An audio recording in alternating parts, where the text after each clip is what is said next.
ஸ்ரீமதே ராமானுஜாய நமக. ஆண்டாள் திருவடிகளே சரணம். நமஸ்காரம்.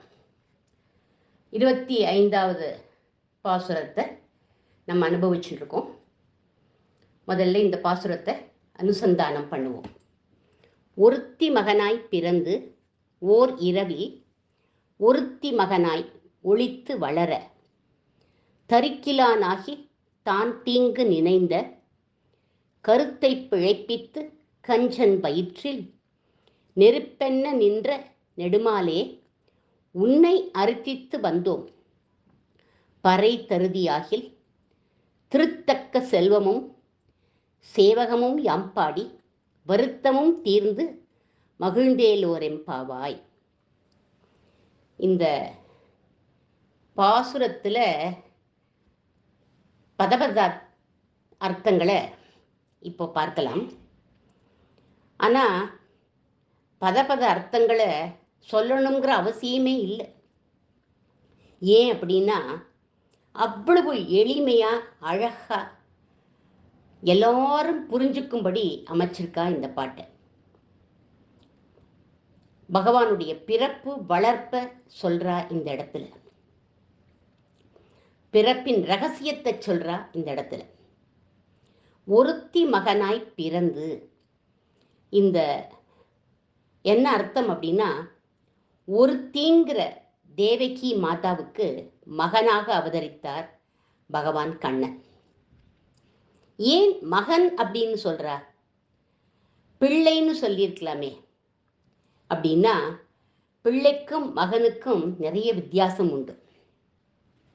பிள்ளைன்னா அணில் பிள்ளை, கீரி பிள்ளை, தென்னம்பிள்ளை, இதெல்லாம் பிள்ளை அப்படின்னு சொல்லுவோம்.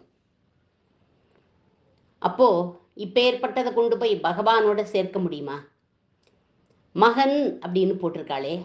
மகன்னா என்ன அர்த்தம் அப்படின்னா, பெற்றோர்களின் பேச்சை கேட்டு நடப்பவன் தான் மகன். எந்த குழந்தை அப்பா அம்மா பேச்சை கேட்குறதோ கடைசி வரையிலும் அந்த குழந்தையத்தான் மகன் அப்படின்னு சொல்லுவோம். கொஞ்ச நாளைக்கு கேட்கும், அப்புறம் கேட்காது. அப்படி இல்லை. முழுக்க வாழ்க்கை முழுக்க அப்பா அம்மா பேச்சை கேட்டு நடப்பவன் யாரோ அவனைத்தான் மகன் அப்படின்னு சொல்லுவான்.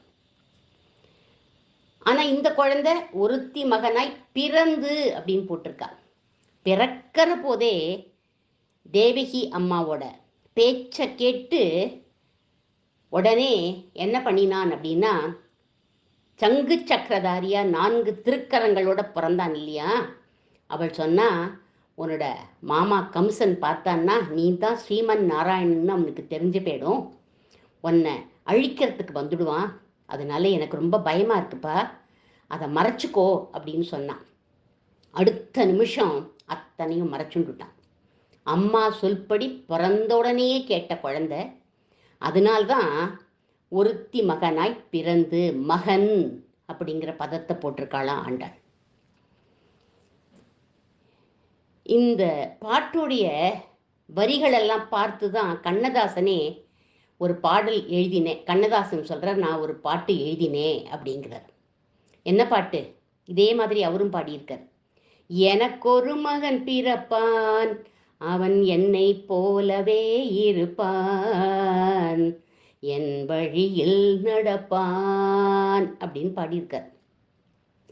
கண்ணதாசனுக்கு இன்ஸ்பிரேஷன் யாரு? நம்ம ஆண்டாள் நாச்சியார் தான். பிறந்தான் அப்படின்னு வார்த்தையை போட்டிருக்காளே, பதப்பிரயோகம் பண்ணியிருக்காளே. ஏன் அப்படி சொல்றா? பகவானோட பிறப்பை அவதரித்தான் அப்படின்னு தானே சொல்லணும். மனுஷர்களான நம்மோட பிறப்பை தான் பிறப்பு அப்படின்னு சொல்லணும். ஏன் ஒருத்தி மகனாய் பிறந்துன்னு போட்டிருக்கா? நம்மளுடைய பிறப்புக்கும் பகவானோட அவதாரத்துக்கும் 6 வித்தியாசம் உண்டு. எதையாவது ஒரு படத்தை போட்டுட்டு 6 வித்தியாசத்தை கண்டுபிடிங்கன்னு சொல்லுவாளே, அந்த மாதிரி நம்மளுடைய பிறப்புக்கும் பகவானுடைய பிறப்புக்கும் 6 வித்தியாசம் உண்டு.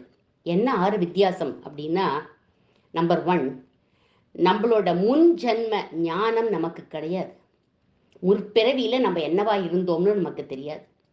ஆனால் பகவானுக்கோ எல்லா அவதாரங்களின் ரகசியமும் நன்னா தெரியும். ஏன்? நம்மளுடைய பிறப்பையும் அவன் அறிவான். நம்பர் 2 வித்தியாசம், நம்மளோட உடல் பாஞ்ச பௌதீகமானது. கர்மாவின் அடிப்படையில் வந்தது இந்த உடல். ஆனால் பகவானோடது எப்பேற்பட்டது? பஞ்ச உபனிஷத் மயமானது, சுத்த சத்வமயமானது அவனுடைய உடல். மூன்றாவது, பகவானுடைய அவதாரம் அவனுடைய கருணையினால வரதான். ஆனால் நம்மளுடைய பிறப்பு நம்ம செஞ்ச கர்மத்தினால வருது. நம்ம பண்ணின பாபங்கள்னால, அந்த கர்மத்தினால நமக்கு இந்த பிறவி கிடைக்கிறது.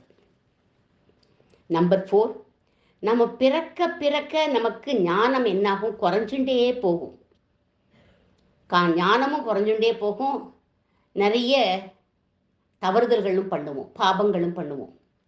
ஆனால் பகவான் அவனுடைய ஒவ்வொரு தடவை அவதாரம் பண்ணுற போதும் அவனுடைய மேன்மைகள், அவனுடைய பெருமைகள்லாம் குறையவே குறையாது, கூடிண்டே போகும்.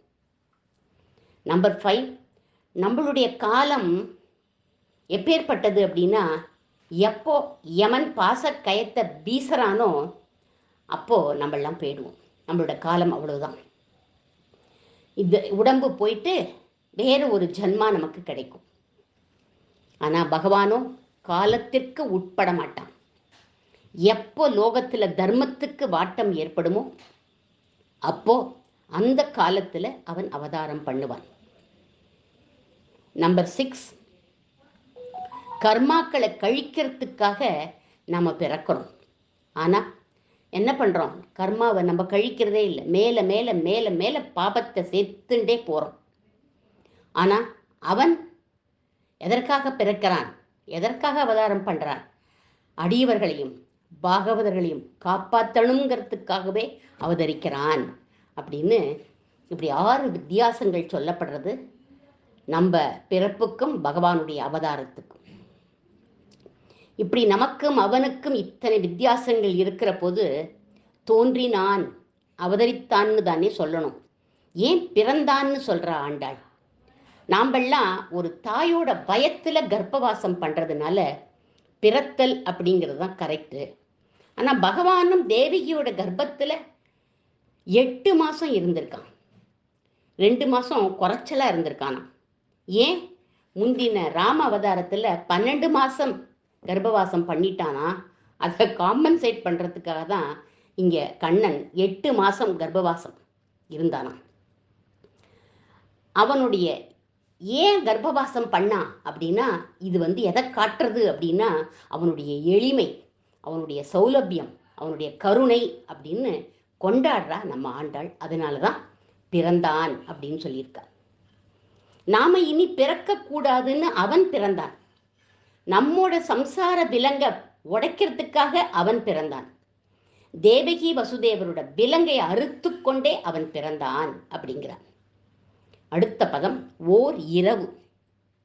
அவதரித்த அதே இரவுல இடம் பெயர்ந்தான். எங்க?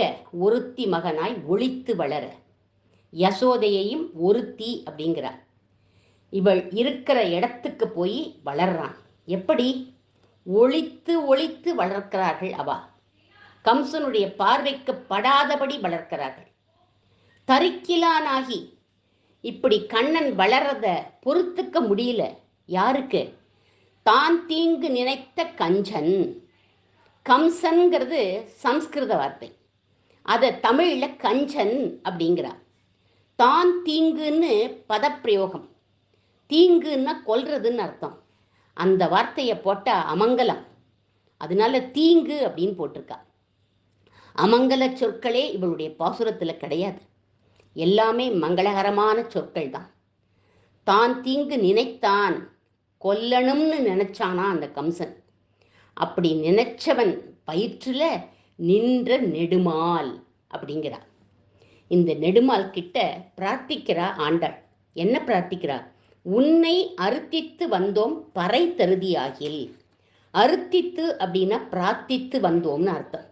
பறைங்கிற கைங்கரியம் அதுதான். அந்த கைங்கரியத்தை உனக்கே நாங்கள் பண்ணணும். அப்படி நீ அந்த கைங்கரியத்தை எங்களுக்கு கொடுத்தா நாங்கள் என்ன செய்வோம் தெரியுமா? திருத்தக்க செல்வமும் சேவகமும் யாம்பாடி. திரு அப்படின்னா மகாலட்சுமி தாயார், அவள் விரும்பும் உன்னுடைய செல்வம். சேவகம் அப்படின்னா வீர தீர பராக்கிரமம். உன்னுடைய செல்வமான மகாலட்சுமி தாயாரையும் உன்னுடைய வீரதீர பராக்கிரமங்களையும் பாடுவோம். அப்படி பாடினா எங்களுடைய வருத்தம் தீரும், நாங்கள் மகிழ்ச்சியாக இருப்போம்னு இந்த பாசுரத்தை முடிக்கிறா ஆண்டாள்.